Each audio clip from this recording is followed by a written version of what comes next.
আসসালামু আলাইকুম। আমাদের আজকের বিশেষ পর্বে সকলকে জানাই আন্তরিক শুভেচ্ছা। আমরা আমাদের জীবনে প্রায় প্রতিটি ক্ষেত্রে একটি অচেনা শত্রুর মুখোমুখি হই। সেই শত্রু হলো পারফেকশন বা নিখুঁত হওয়ার তীব্র আকাঙ্ক্ষা। আমরা অনেকেই ভাবি কোনো কিছু শুরু করার আগে সব কিছু একেবারে ঝকঝকে নিখুঁত হতে হবে। হয়তো ভাবেন আমার লেখাটা একেবারে নির্ভুল না হলে আমি লিখব না। ব্যবসার পরিকল্পনায় 100% ত্রুটিমুক্ত না হলে উদ্যোগ নেব না। কিংবা ইংরেজি একেবারে ফ্লুয়েন্ট না হলে কারোর সামনে কথা বলবো না। বাস্তবতা কি জানেন? এই পারফেকশনের ভাবনাটাই আমাদের সবচেয়ে বড় গতিরোধক। এটি আমাদের থামিয়ে দেয়, আমাদের সম্ভাবনার দরজা বন্ধ করে দেয়। পারফেকশনের ফাঁদে পড়ে সময় ও সাহসের অপচয় হয়। যখন আমরা নিখুঁত হওয়ার পেছনে দৌড়াই তখন আমরা আসলে সবচেয়ে মূল্যবান দুটি সম্পদ হারাই, সময় এবং সাহস। আপনি একটি নিখুঁত রিপোর্ট তৈরি করতে গিয়ে যে অতিরিক্ত 2 দিন সময় ব্যয় করেন, সেই 2 দিন আপনি একটি নতুন আইডিয়া নিয়ে কাজ শুরু করতে পারতেন। পারফেকশন সবসময় একটি বিশাল চাপ সৃষ্টি করে যা আমাদের মনকে দুর্বল করে দেয়। আমরা ভুল করার ভয় এতটাই ভীত হয়ে পড়ি যে কাজ শুরু করার আগেই হাত গুটিয়ে নেই। কিন্তু প্রগতি বা অগ্রগতি সম্পূর্ণ ভিন্ন দর্শন শেখায়। এটি কোনো বিশাল লাভ নয়, বরং ছোট ছোট ধারাবাহিক পদক্ষেপে এগিয়ে যাওয়া।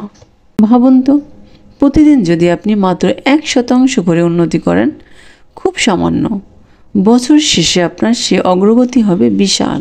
এটা কোনো রাতারাতি ম্যাজিক নয়, এটা হলো কম্পাউন্ডিং ইফেক্ট বা পুঞ্জীভূত ফলের সূত্র। বিখ্যাত বাস্কেটবল খেলোয়াড় মাইকেল জর্ডান তার জীবনের প্রতিটি অনুশীলনে এই 1% উন্নতির উপর জোর দিতেন। তিনি জানতেন আজকের সামান্য উন্নতি কালকের বিশাল জয় নিশ্চিত করবে। আপনি হয়তো ভাবছেন আপনি একজন লেখক হতে চান। আপনার প্রথম লেখাটি হয়তো খুব কাঁচা হবে, তাতে ভুল থাকবে, কিন্তু প্রগতি আপনাকে বলবে লিখুন, শুরু করুন। আপনার প্রথম খসড়াটি পারফেক্ট না হলেও চলবে। প্রগতি আমাদের শেখায় ভুল করা স্বাভাবিক, বরং ভুলই শেখার দরজা খুলে দেয়। বিখ্যাত উদ্ভাবক টমাস এডিসন যখন বৈদ্যুতিক বাতি তৈরি করেছিলেন তখন তিনি হাজার হাজার বার ব্যর্থ হয়েছিলেন। একজন সাংবাদিক তাকে জিজ্ঞেস করেছিলেন, এত ব্যর্থতা সত্ত্বেও আপনি হাল ছাড়লেন না কেন? এডিসন বলেছিলেন, আমি ব্যর্থ হইনি, আমি কেবল এমন 10,000 উপায় খুঁজে পেয়েছি যেগুলো কাজ করে না। এটাই হলো প্রগতির আসল সৌন্দর্য। পারফেকশন খুঁজতে গিয়ে আমরা ভুল করতে ভয় পাই, ফলে শিখতে পারি না। কিন্তু প্রগতি আমাদের সেই ভয় কাটাতে সাহায্য করে। এটি বলে, ভুল করো কিন্তু দ্রুত করো, শেখো এবং এগিয়ে যাও।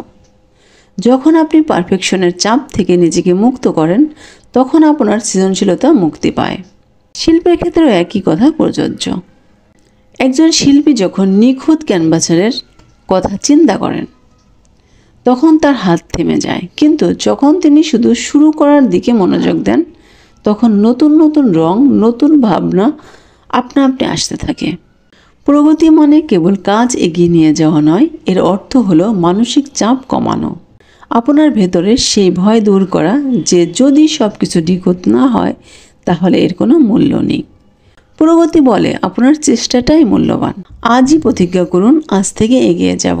তাহলে আজ থেকে আমরা সবাই একটি নতুন প্রতিজ্ঞা করি, আমরা নিখুঁত হওয়ার পেছনে না ছুটে প্রতিদিন সামান্য হলেও এগিয়ে যাব। আমাদের লক্ষ্য হবে আজকের আমি যেন গতকালের আমির চেয়ে সামান্য হলেও উন্নত সংস্করণ হই। আপনার যাত্রা শুরু হোক, আপনার প্রথম পদক্ষেপটি নিখুঁত না হোক, তাতে কিছু আসে যায় না। গুরুত্বপূর্ণ হলো আপনি এগিয়ে চলেছেন, কারণ জীবনের আসল সৌন্দর্য এবং আসল সাফল্য লুকিয়ে আছে এই ছোট ছোট অগ্রগতিতেই।